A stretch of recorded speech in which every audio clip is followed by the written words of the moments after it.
Salam jumpa Bapak Ibu trader sekalian. Hari ini kita ada di tanggal 21 Juli 2020. Apa kabar hari ini? Menyenangkan ya, IHSG ditutup positif di plus 1,26%. Lebih tepatnya lagi kita melihat IHSG ada di 5.114,79. Wow, ini menyenangkan ya. Paling nggak kita melihat IHSG penutupan tertinggi setelah berminggu-minggu, bahkan dalam 3 bulan terakhir ini, inilah penutupan IHSG yang tertinggi yang pernah kita lihat. Kalau kita lihat di chart kan penutupannya ada di atas ini ya, nih di 5.111 nih. Kita lihat ke kiri, tidak pernah ada IHSG yang tutup di atas penutupan hari ini, bahkan di sini pun ini tanggal berapa nih? Tanggal 11 Maret 2020 adalah saat terakhir di mana IHSG tutup di atas 5.114. Oke, teman-teman bisa melihat kita punya resisten di kotak merah ini sedang mengalami pengujian. Testing resisten, apabila resisten ini mampu bertahan, maka kita akan melihat IHSG akan bergerak turun lagi. Nah, pada saat IHSG sudah berhasil menembus area kotak merah, kemungkinan kita akan melakukan sedikit revisi untuk analisa teknikal yang kita sudah lakukan beberapa saat yang lalu, sehingga ya kita udah mulai lebih optimistis untuk melihat IHSG naik lebih tinggi. Semoga saja IHSG cepat menembus area resisten kotak merah sehingga kita punya analisa bisa segera kita revisi ya. Kita masih terus berharap bahwa IHSG segera mencapai Fibonacci di 78,6 di sekitar 5.330-an. Ya, ini akan menjadi resisten berikutnya untuk IHSG. Teman-teman udah tahu ya, udah paham ya, udah lihat berulang kali saya punya chart IHSG Fibonacci-nya seperti ini, angkanya nggak jauh-jauh kan, nggak akan berbeda karena Fibonacci-nya memang belum pernah kita revisi. Kawan-kawan yang baru bergabung di channel Stock Technician, selamat datang. Selamat bergabung ya. Channel ini adalah channel yang senantiasa melakukan analisa pergerakan harga saham di Bursa Efek Indonesia secara teknikal. Saya bisa meyakinkan hal tersebut karena memang dari pertama kali channel ini didirikan, channel ini dibuat memang bertujuan untuk memberikan pandangan dari sisi teknikal. Sehingga teman-teman yang merasa tertarik dengan analisa teknikal atau ingin menjadi trader saham, jangan ragu-ragu, langsung saja subscribe. Dan ingat, teman-teman selalu bisa meninggalkan kode saham yang ingin kita bahas bersama di kolom komentar. Saya juga selalu mengingatkan kepada teman-teman untuk memeriksa kita punya deskripsi video. Sebab di deskripsi video itu seringkali saya memberikan link ataupun mungkin petunjuk ataupun ya barangkali ada barang gratisan gitu ya. Kadang-kadang ada webinar, kadang-kadang ada kuis atau ada apapun. Ya kita nggak tahu lah ya. Tapi sebaiknya diperiksa deh kita punya deskripsi video. Nah di sini sih saya memberikan link untuk teman-teman yang ingin membaca tulisan dari Ibu Lindali. Sampai saat ini buku mengenai candlestick yang ditulis oleh Ibu Lindali itu belum masuk ke toko buku konvensional, sehingga teman-teman yang ingin segera membacanya, ya sebaiknya bisa melakukan pembelian melalui marketplace. Pertama, saya akan membahas saham BTPS. Oke, BTPS seperti yang kita lihat ya, dengan sangat jelasnya kita akan mengatakan BTPS sedang sideways. Sekarang juga masih ada di sekitar support di area kotak merah ini ya. Karena udah cukup lama juga kita tidak membahas BTPS kayaknya. Nah, kotak merah ini udah jadi support, saya akan jadikan dia warna hijau. Kemudian untuk resistennya yang paling dekat, nah teman bisa lihat di sini ya, ini adalah resisten terdekat untuk BTPS. Ya, di sini agak kita lebarin juga sedikit biar kena di sini ya, biar kena di sini. Lalu untuk resisten yang lebih di atas lagi, kalau resisten kotak kuning itu ditembus, kita bisa taruh di sini. Nah, ini adalah menjadi target pergerakan untuk BTPS. Saya akan ganti dengan warna merah. Nah, ini kan kita tentukan dengan kotak-kotak biasa ya, hanya melihat secara historikal. Coba kita lihat dengan menggunakan Fibonacci. Benar nggak Fibonacci bisa pas atau bisa mendekati dengan level yang sudah kita gambarkan? Teman-teman bisa lihat sendiri ya. kita punya level area kotak hijau itu memang support ada di sekitar Fibonacci 38,2. Kemudian resisten yang paling dekat itu ada di sekitar Fibonacci 50%. Nih, lihat kan? Yang area kotak merah ini menjadi target kayaknya memang agak jauh dari level Fibonacci. Tapi kalau teman-teman bisa mengaplikasikan Fibonacci, tentu saja ini adalah suatu cukup lazim ya, karena teman-teman bisa meletakkan Fibonacci seperti ini. Maka Fibonacci-nya akan ada di area kotak merah, yaitu di level 100%-nya. Nah, ini akan menjadi target pergerakan untuk BTPS. Kalau modelnya seperti ini kita lihat juga, nah ini area kotak hijau juga masih ada di sekitar kita punya level Fibonacci 50% ya. Memang ada pergeseran dikit, tapi teman-teman boleh percaya bahwa area kotak hijau ini cukup bagus untuk bekerja sebagai support. Kemudian apakah area kotak kuning ini, karena tadinya dia ada di sekitar 50%, pada saat Fibonacci-nya kita geser, ternyata dia nggak kena di level Fibonacci, maka bagaimana sikap kita terhadap area kotak kuning ini? Area kotak kuning ini bisa tetap kita anggap sebagai resisten dengan melihat bahwa tadinya, nah ini teman-teman lihat dulu ya, ini nggak kena di level Fibonacci. Tapi kalau saya tarik seperti ini, maka area kotak kuningnya jatuh di level 50%. Maka dengan dua buah Fibonacci tadi, ya, dua buah Fibonacci, kita bisa mengatakan oke, level 50% ini apabila kemudian akan ditesting lagi, kita akan melihat bahwa BTPS akan mudah untuk menembusnya. Akan lebih mudah untuk menembusnya dibanding penembusan turun, menembus area support kotak hijau. Saya kira begitu. Nanti teman-teman bisa buktikan. Ntar kita buktikan aja sendiri bahwa ternyata BTPS akan sanggup menembus area kotak kuning.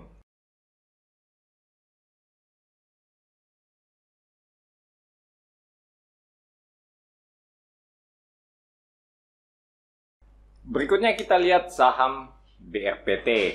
Oke, BRPT sama nasibnya seperti BTPS. Kita lihat juga ya, sedang bergerak sideways. Kali ini kita punya level sideways ini masih terjaga dengan bagus. Support ada di sekitar area kotak kuning 1150-an.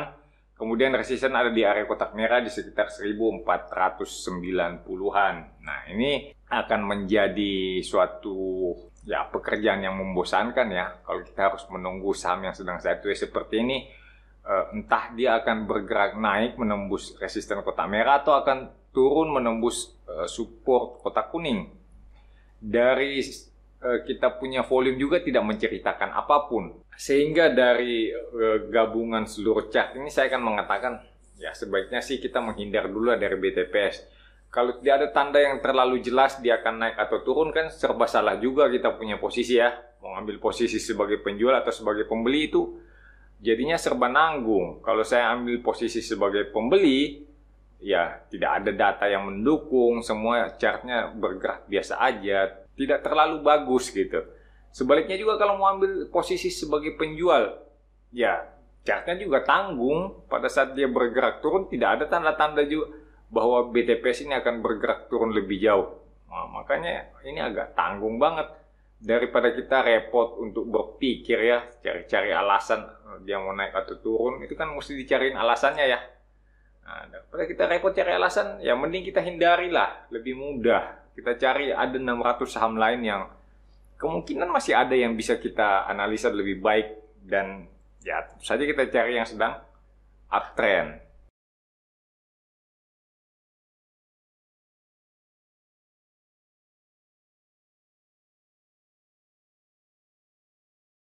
Mari kita lihat saham Cleo. Ini adalah saham ketiga yang kita bahas malam ini, dan kayaknya masih sideways juga ya. Kita ketemu udah 3 saham, 3-3-nya sideways. Ya ini adalah hal yang sangat wajar. IHSG-nya aja sedang sideways. Ya kalau kita ketemu banyak saham yang sideways, saya kira itu bukan satu hal yang terlalu mengherankan. Ini adalah satu hal yang normal-normal banget. Karena ya IHSG-nya sideways, ya kemungkinan besar banyak saham yang akan bergerak sideways juga. Bahkan kita bisa melihat untuk Cleo ini memang sideways-nya sama seperti BRPT ya. dia bergerak sideways, volume juga rata-rata, tidak ada suatu pertanda yang cukup jelas dia akan naik atau turun, sehingga ya perlakuan kita juga sama. Kalau misalnya kita bisa menghindar, kita bisa menjauh dari saham Clio, ya kita menjauh. Tapi kalau yang udah punya, yang udah nyangkut, ya perlakukan dia sebagai saham sideways. Belilah pada saat dia di dekat support, gitu ya. Di saat di dekat support sehingga resikonya menjadi kecil. Kemudian jualan saat Clio mendekati resisten di sekitar 505. Nah, ini akan menjadi suatu pekerjaan yang membosankan karena ya tunggu di support beli, kemudian tunggu lagi kalau dia naik di resisten baru kita jual. Habis itu tunggu lagi kalau dia turun lagi di support. Ya, seperti itulah. Itu kan agak-agak wasting time ya. Mending cari saham lain.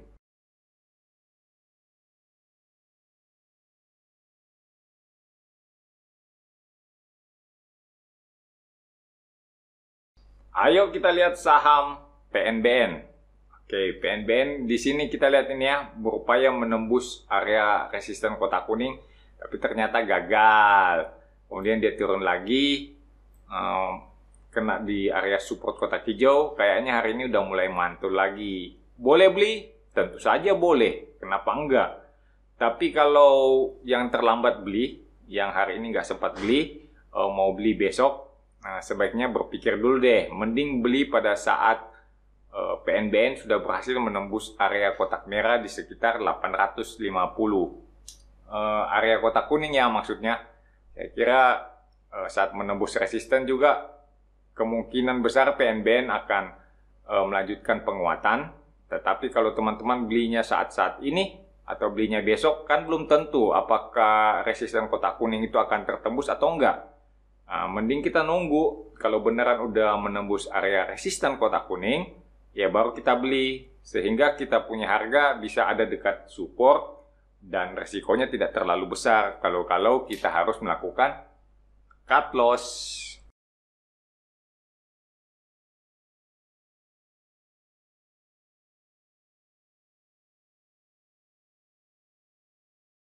Sekarang kita lihat MNCN. MNCN udah ada di bawah support ya, meskipun dengan volume yang rata-rata, tapi dia udah ada di bawah support kotak hijau. Ya, sebaiknya kita menghindar. Itu aja. Tapi kalau teman-teman masih penasaran, sebenarnya kita masih bisa memperhatikan MNCN ini. Kita lihat belum ada lower low ya terhadap titik ini, terhadap candle tanggal 26 Mei 2020. Nah, belum ada lower low, jadi kita masih lihat ya masih bisa dikatakan ini masih lebih tinggi daripada tanggal 26 Mei. Sehingga kita masih bisa mengatakan ya mungkin saja ini adalah salah satu tahap terjadinya retracement. Iya, kalau benar retracement. Kalau ternyata bukan retracement, dia malah melanjutkan tren turun gimana? Makanya mbok ya hati-hati kalau main di saham-saham yang sedang bergerak turun. Apakah dia bergerak turun sideways atau bergerak turun benar-benar downtrend. Repot ya. Makanya ya, pilih-pilih saham itu lihat aja yang udah kelihatan uptrend, yang higher high, higher low, higher high, higher low, terus dekat-dekat support, ya kita boleh beli. Begitu aja kan, ulangi 1000 kali. Nah, dengan probabilitas yang cukup besar, ya saya rasa sih cuannya akan jauh lebih besar daripada cut loss yang kita lakukan.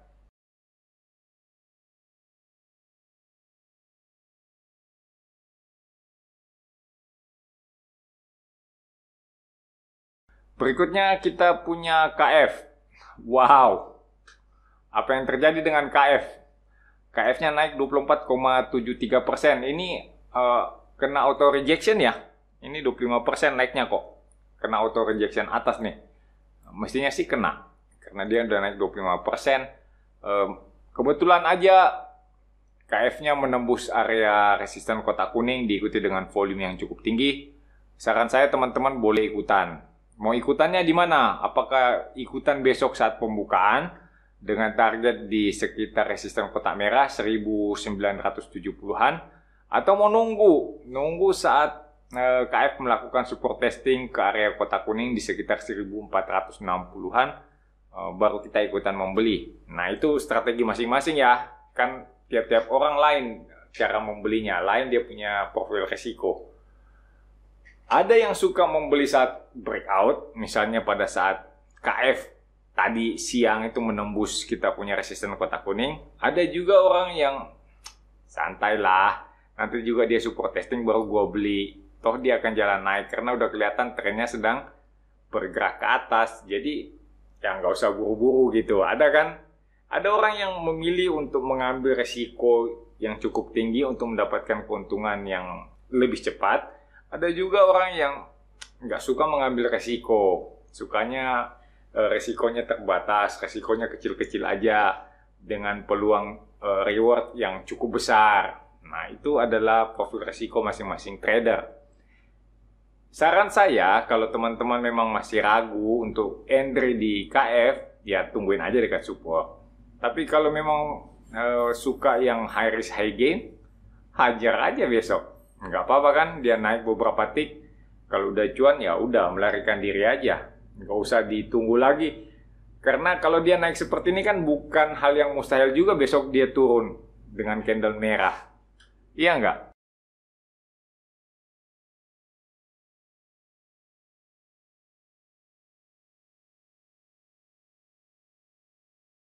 Berikutnya kita punya HMSP. Nah, HMSP-nya belum berhasil menembus area resisten kotak kuning ya. Masih tertahan di area resisten. Kayaknya ini juga retracement-nya akan berlangsung beberapa saat. Kita lihat volume transaksinya mengecil. Lihat ini, saat terjadi retracement di sini, volumenya rata-rata. Pada saat dia mencoba menembus area kotak kuning, volumenya cukup tinggi. Bisa dikatakan mengagumkan. Menurut saya, HMSP masih akan jalan naik, tetapi entah kapan dia akan meninggalkan fase sideways-nya. Jadi itu yang menjadi problem, yang menjadi masalah. Apakah kita sanggup, apakah kita cukup sabar untuk menunggu sampai HMSP bisa naik keluar dari area resisten kotak kuning, sehingga kita dapat cuan, atau udahlah, biarin aja lah dulu kalau dia sedang sideways seperti ini.